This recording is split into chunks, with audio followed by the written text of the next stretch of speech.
Bonjour et bienvenue à ce cours sur les protocoles CDP et LLDP. Je suis Magloire Yundi, formateur à Cermac Academy. Alors, sans plus tarder, nous allons commencer à explorer notre cours. Et en première partie, nous allons aborder le protocole CDP, faire un lab, et ensuite, nous allons aborder la partie théorique du protocole LLDP et finir par un lab. Alors, le CDP, c'est l'acronyme de Cisco Discovery Protocol. En définition, nous pouvons dire que le Cisco Discovery Protocol est un protocole propriétaire Cisco de couche 2, c'est-à-dire que ce protocole, il fonctionne au niveau de la couche 2 du modèle OSI. Euh, Ce protocole permet aux équipements Cisco directement connectés de s'identifier mutuellement et d'échanger des informations de voisinage telles que je l'ai défini ici. Alors, on va essayer d'expliquer cette phrase.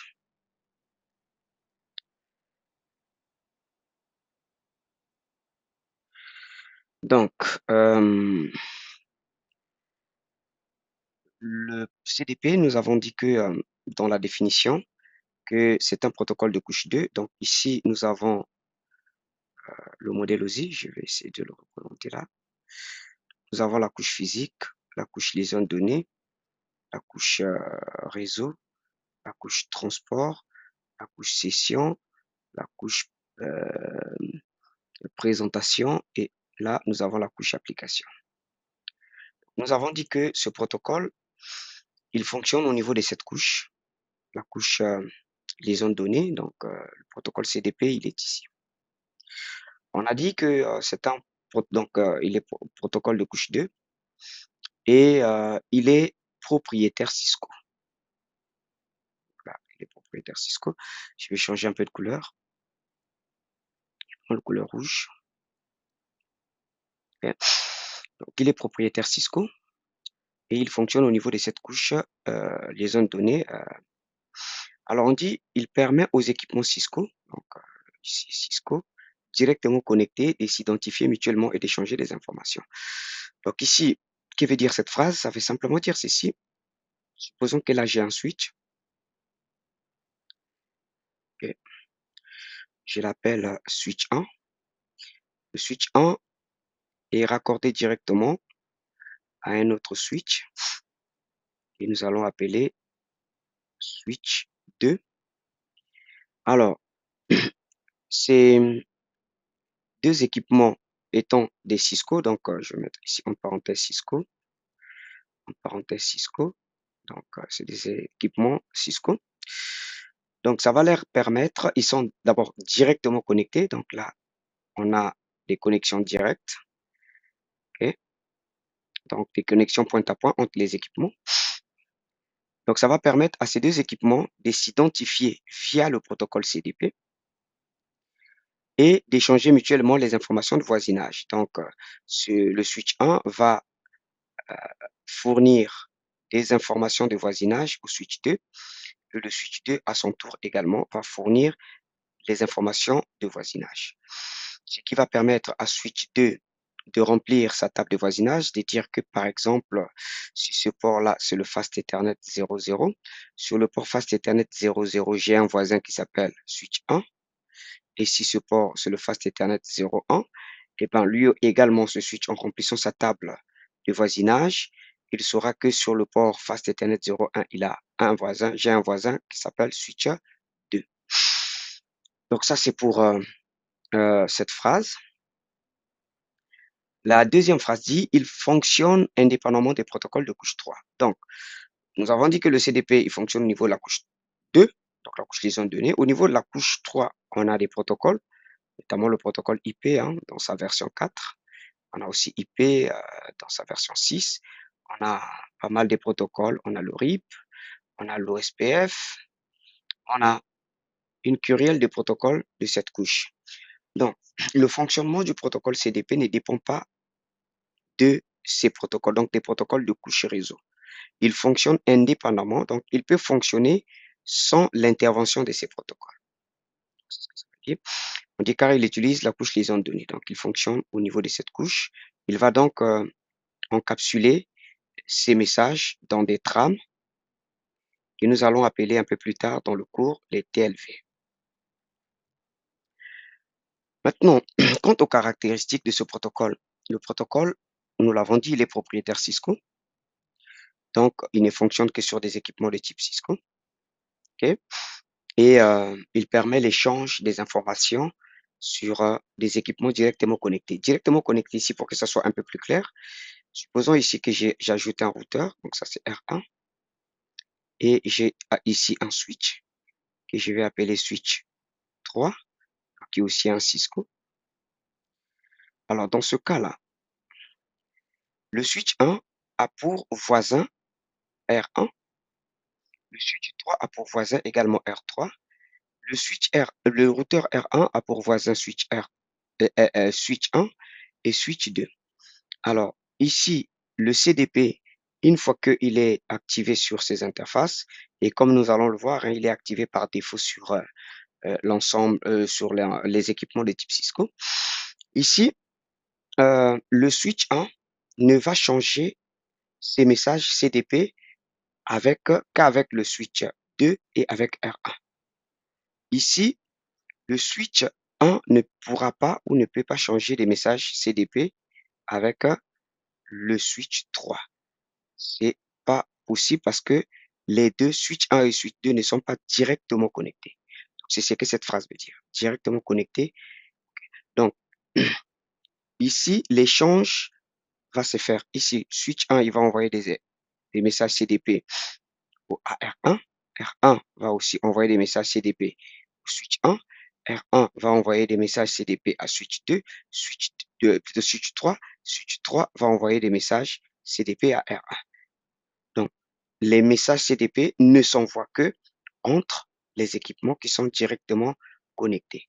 Mais switch 1 et switch 3 ne sont pas directement connectés, de même que switch 2 et R1 ne sont pas directement connectés, ou encore switch 2 et switch 3 ne sont pas directement connectés, donc ils ne peuvent pas s'échanger les messages CDP. Alors, donc il est propriétaire, il fonctionne au niveau de la couche 2 du modèle OSI, comme nous l'avons dit. Il est activé par défaut sur la plupart des équipements Cisco. Donc, quand vous prenez un switch Cisco, ici switch 1 et switch 2, dès que vous les alimentez, donc là, si j'alimente mon switch, j'alimente également ce switch et je mets l'interco entre les deux switches de façon directe, eh ben, le CDP est déjà activé par défaut et il s'échange des messages CDP. Donc, tu n'as pas besoin de taper une commande pour activer le protocole CDP sur un switch ou un routeur Cisco puisque il est activé par défaut. C'est l'une de ses caractéristiques. Alors, il envoie les annonces toutes les 60 secondes. Donc ici, switch 1 va envoyer des messages CDP à switch 2 toutes les 60 secondes. Switch 1 enverra des messages CDP à R1 toutes les 60 secondes et vice-versa. OK, ce temps-là, c'est ce qu'on appelle le timer. Il est égal à 60 secondes. Il y a un autre temps qu'on appelle le hold time qui, lui, est égal à 180 secondes.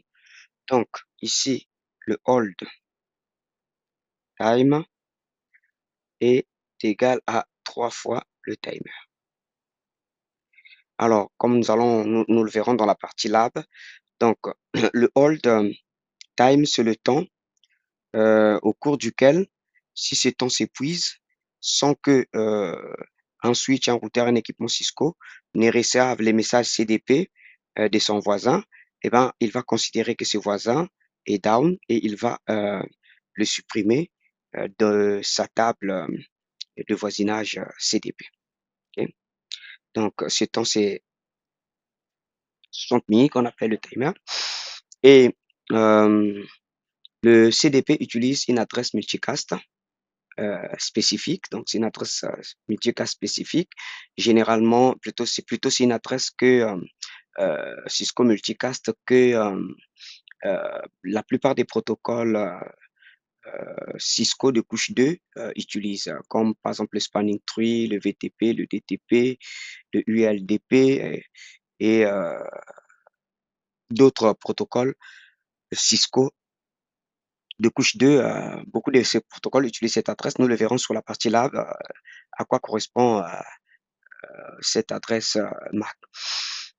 L'autre caractéristique, c'est que les messages CDP ne sont pas routables. C'est-à-dire, par exemple, ici, vous voyez, supposons que j'ai un protocole de routage que j'ai activé ici. Donc, ça peut être du RIP, ça peut être de l'OSPF, ça peut être du EIGRP ou encore un autre protocole. Eh ben, les messages CDP qui arrivent ici ne vont pas être routés via le protocole de routage. Donc, ces messages, eh ben, ils s'arrêtent sur le lien local. D'accord? C'est des messages qui vont s'arrêter sur le lien local. Ils ne vont pas traverser le domaine de broadcast. OK? Donc, c'est ce que ces messages. Donc, ça fait partir des caractéristiques, hein, les caractéristiques principales. C'est pas toutes les caractéristiques, mais c'est les caractéristiques principales que vous devrez connaître pour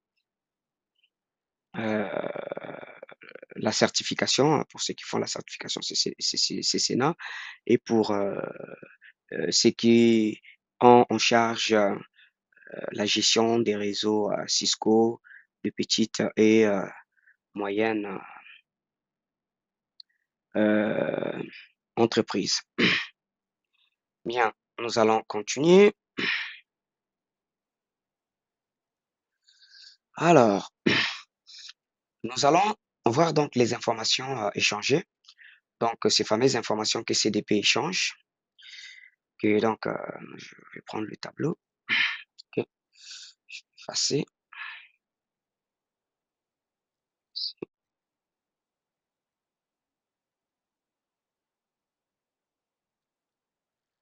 OK. Donc, alors, les informations échangées, les informations que le CDP échange. Donc, je remets ici notre petit dessin. Donc, j'ai ici, je vais par exemple prendre ici switch 1. Donc, ici, c'est switch des Cisco, hein. Et ici, j'ai le switch 2.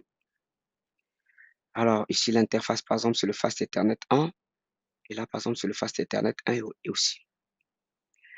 Donc, les deux switches, ils vont s'échanger les messages CDP pour bâtir leur table de voisinage CDP. Alors, on dit le CDP transporte des informations sous forme de TLV. Les TLV, c'est le Type Length Value. OK? Le Type Length Value, c'est un format d'encapsulation hein, des données structurées, excusez, qui est utilisé dans de nombreux protocoles réseau pour transformer, pour transporter des informations de manière flexible et extensible. Donc, il y a plusieurs protocoles qui utilisent ces TLV-là, parmi lesquels hein, nous avons le CDP, que nous sommes en train d'étudier. Nous avons le LLDP, que nous allons voir. On a aussi le BGP, ok. On a aussi le DHCP qui l'utilise. Donc, on a pas mal de protocoles qui utilisent ces TLV. Donc, c'est un format d'encapsulation des données. Ok. De même que une trame est un format d'encapsulation de données, les TLV, eh ben, c'est des formats d'encapsulation des données euh, qui sont euh, très flexibles et extensibles, qui peuvent s'étendre sur plusieurs champs de façon, on va dire, dynamique, comme on va le voir. Donc, les formats de ces, j'ai envie de dire, de ces trames TLV sont comme ceci. Donc, on a un premier champ qui s'appelle type. un deuxième champ qui s'appelle l'inf et un troisième champ qui s'appelle value. OK? Donc ici, c'est la structure de ces champs-là. Alors, le champ type, il est pour le champ type pour le, le CDP. Donc ici, le champ type ici pour le CDP, généralement, il est codé sur un ou 2 octets. OK? 1 ou 2 octets. Alors, s'il est codé sur 1 octet, ça fait donc 8 bits. Nous avons donc 2 exposants 8 qui va nous donner 256. Donc ici, on va avoir dans le champ type, on pourra avoir, si vous voulez, 256 valeurs. OK? Donc parmi ces valeurs, par exemple, nous allons avoir le type, par exemple, 1, je l'appelle comme ça, mais généralement, dans un analyseur de protocole, dans ce champ, vous aurez une valeur en hexadécimale qui va par exemple être 0,1 et cette valeur va donc correspondre au device ID. Au device ID. C'est-à-dire, ici, ça va te donner le nom de l'équipement. Nom de l'équipement.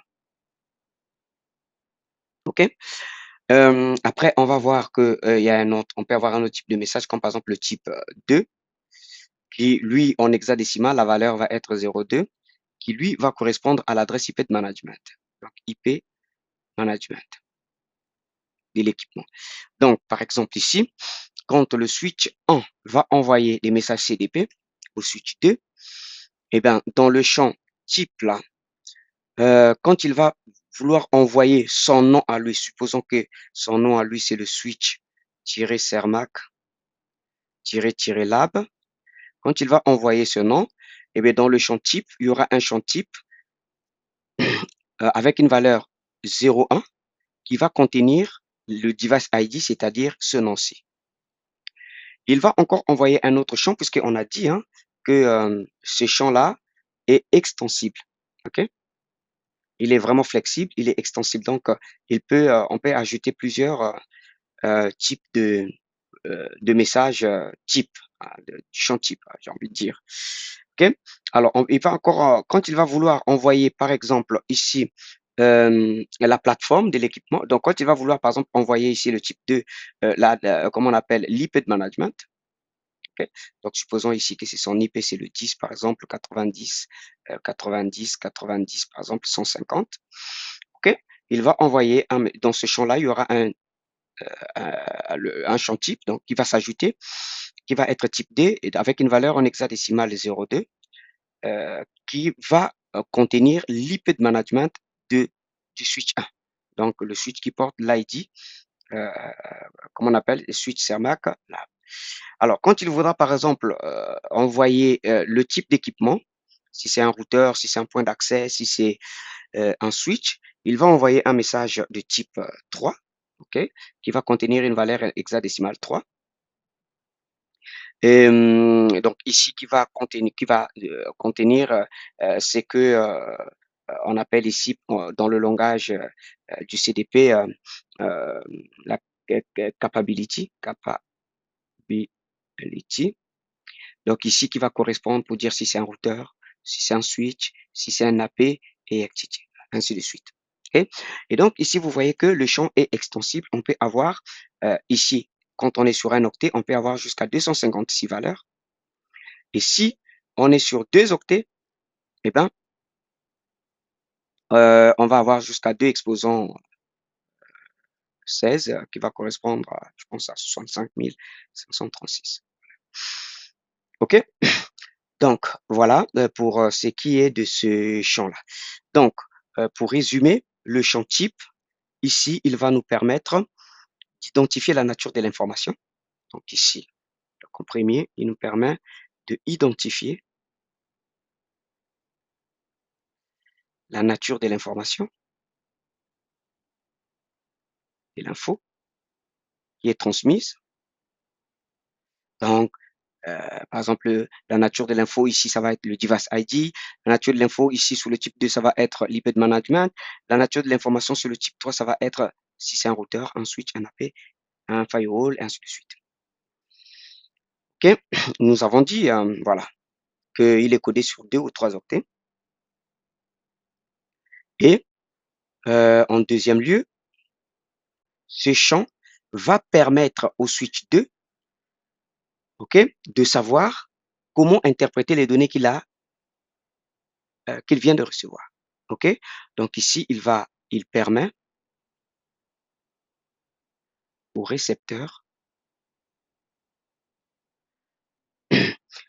comment interpréter les données reçues. Interpréter les données reçues. Alors, si vous voulez les données, OK. D'accord. Donc, ce champ est capital. Alors, vous allez dire, mais monsieur, pourquoi tout ça? Mais c'est très important quand vous avez par exemple un analyseur de protocole comme Wireshark. Par exemple, dans le troubleshooting, donc le dépannage, OK, voilà. Donc c'est très important de connaître ça et de savoir, l'interpréter. Ensuite, nous avons ici, le champ lymphe.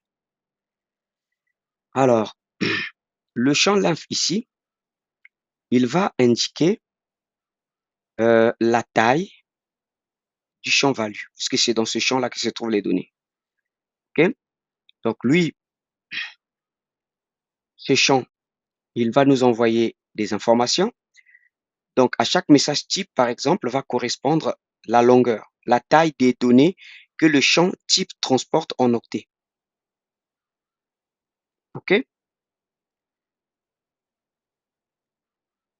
Donc ici, par exemple, le champ type ici, il va porter le nom. Supposons que la valeur fait 50 octets.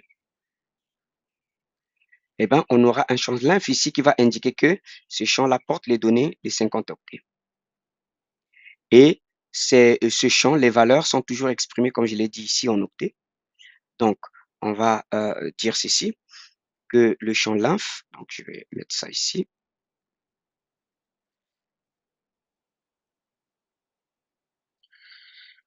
il va donc indiquer ou nous renseigner sur la taille des données.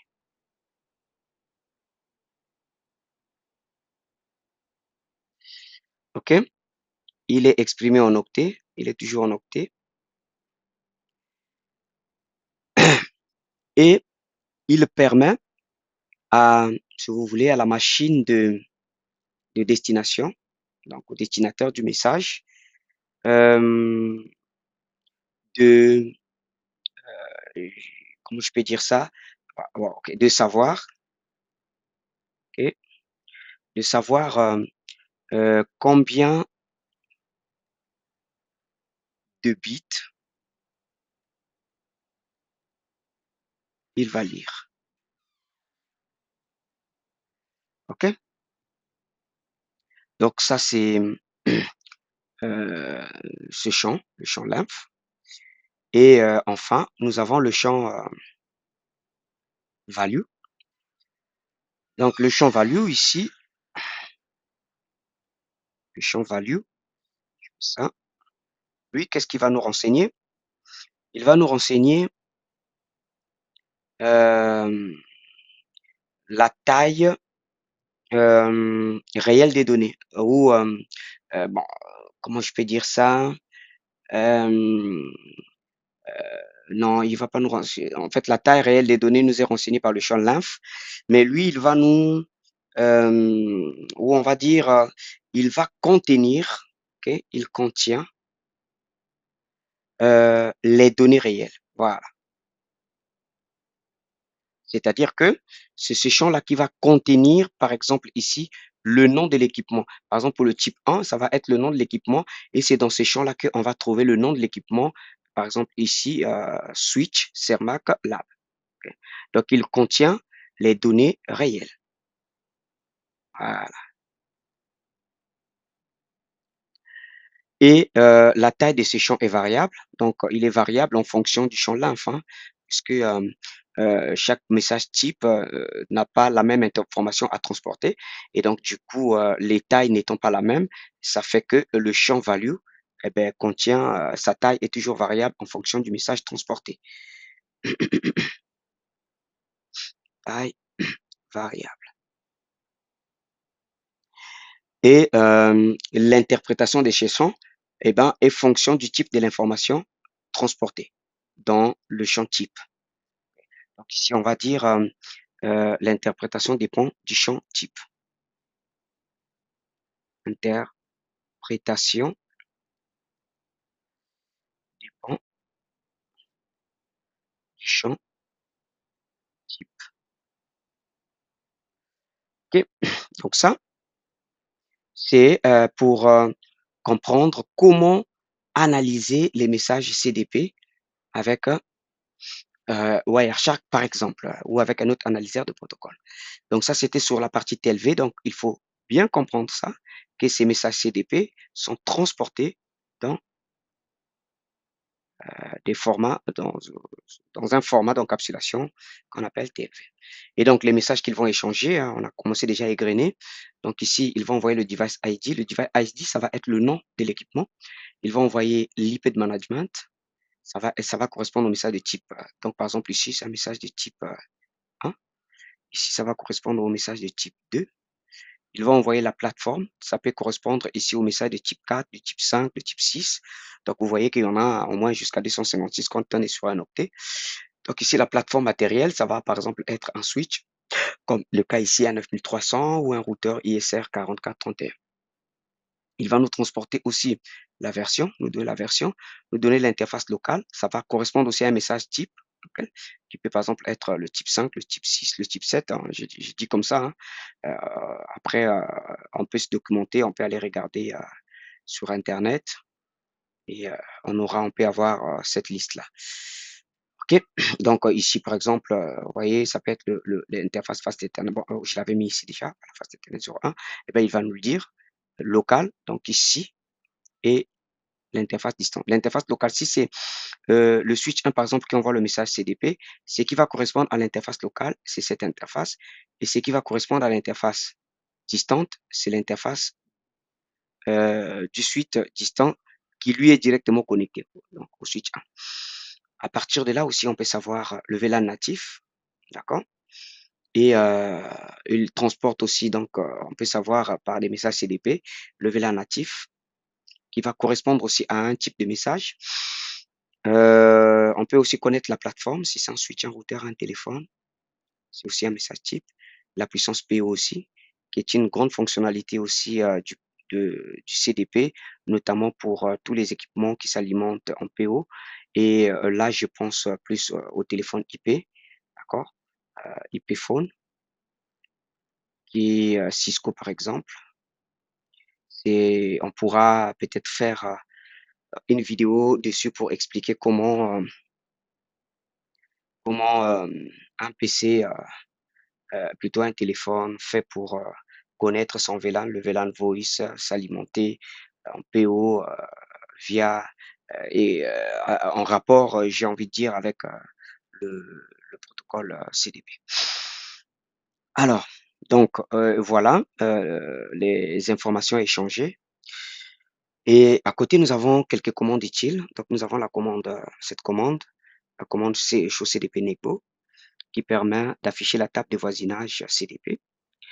Nous avons la commande show CDP Nebo détail qui va nous permettre de d'avoir tous les détails énumérés ici, donc des informations échangées entre les switches parlant le langage CDP.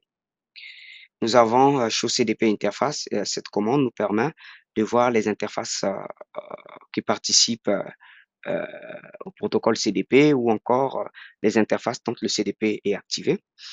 Et ici, nous avons aussi quelques commandes qui permettent d'activer le CDP et de le désactiver. Donc, la commande show CDP run permet d'activer le protocole CDP sur un équipement Cisco en mode configuration globale. Le non CDP, il permet de désactiver le CDP. Mais je tiens à signaler, comme on l'a dit sur le slide précédent, que le CDP, il est activé par défaut sur les équipements Cisco. Si jamais il a été désactivé, eh bien pour l'activer, vous avez cette commande CDP run en mode configuration globale du routeur. Le no CDP run, c'est pour désactiver le CDP sur le routeur ou le switch en mode de configuration globale. Et ici, c'est pour désactiver le CDP sur une interface.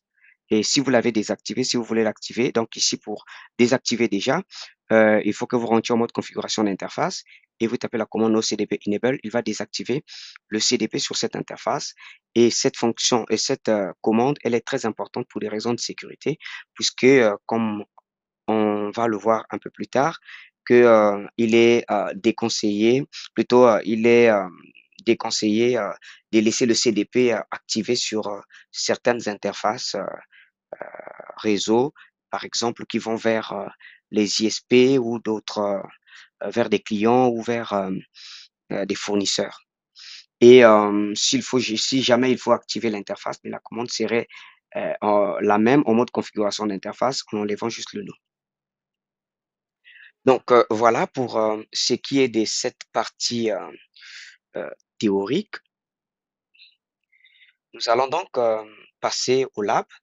Et avant donc de passer au lab, bon, il y a cette petite partie sur les cas d'usage. Ok, je vais effacer là. Sur les cas d'usage. Donc, les cas d'usage, ici par exemple, ça va nous permettre de faire une cartographie rapide du réseau, hein. Donc ici, dans la cartographie réseau, qu'est-ce que j'entends? J'entends par ce que nous appelons par architecture, archi, ce qu'on appelle par les architectures réseau ou les maps, hein, réseau. Et donc dans ces architectures, nous en avons deux. Il y a ce qu'on va appeler les architectures,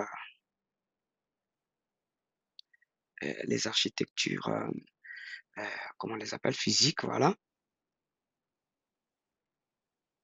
Et nous allons avoir aussi ce qu'on va appeler les archis logiques. OK, logique. Donc, c'est ce qu'on appelle aussi les topologies, hein, topologie physique et topologie logique.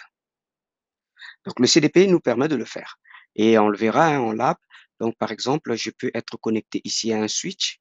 Je suis connecté sur ce switch, donc je suis là et je tape la commande show CDP Negbo et là, il me montre que, ben voilà, j'ai, heu, par exemple ici, des switches et un AP, voilà, c'est l'AP. C'est un switch, ça c'est un routeur R1, ça c'est R2 qui sont connectés. Et donc à partir de là, je peux bâtir ma cartographie. Donc je peux par exemple dire, voilà, ça c'est mon switch. Je peux mettre son nom, ça peut par exemple être switch Cermac, ce qui me donnera toutes ces informations. Cermac, toutes ces informations plutôt. Je peux même avoir l'adresse IP. Donc ici, je peux mettre l'adresse IP. Je peux même avoir la version. Donc, vous voyez que j'ai la partie logique que je peux ressortir ici, la partie physique que je peux ressortir. Comment est-ce que les switches sont disposés physiquement, mais je peux aussi ressortir les informations logiques comme les adresses IP, les versions AOS et ainsi de suite. Et à partir de là, je peux par exemple dire ici, il y a un routeur, je mets le nom du routeur, je mets son adresse IP, je peux même mettre sa version. Je peux montrer que ici également, il y a un AP,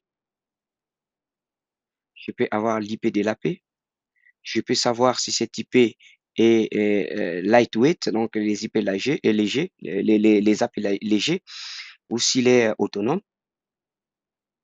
Je peux savoir qu'il y a un switch. Donc ici, je peux bâtir toute une architecture. Et une fois que je finis, si je viens par exemple sur ce switch, je peux taper encore sur CDP. Il peut me montrer que ben, il y a d'autres switches il y a d'autres routeurs. Il y a par exemple un autre switch qui est là avec un LAN et ainsi de suite. Vous voyez, je peux commencer à construire la topologie. Je peux la construire physiquement. donc la disposition logique des équipements avec les sites, sur quel site ça se trouve, les emplacements. Je peux aussi la construire de façon logique, par exemple, en ressortant les informations logiques qui ne sont pas visibles à l'œil. Voilà, et les cas d'usage aussi, c'est très important pour le dépannage des liens physiques. Il permet la découverte des équipements, donc, je dis avec la commande show CDP Network, et la vérification des connexions trunk et access. Donc ça, c'est les quelques cas d'usage hein, du protocole CDP dans le cadre, par exemple, ici, du troubleshooting. OK?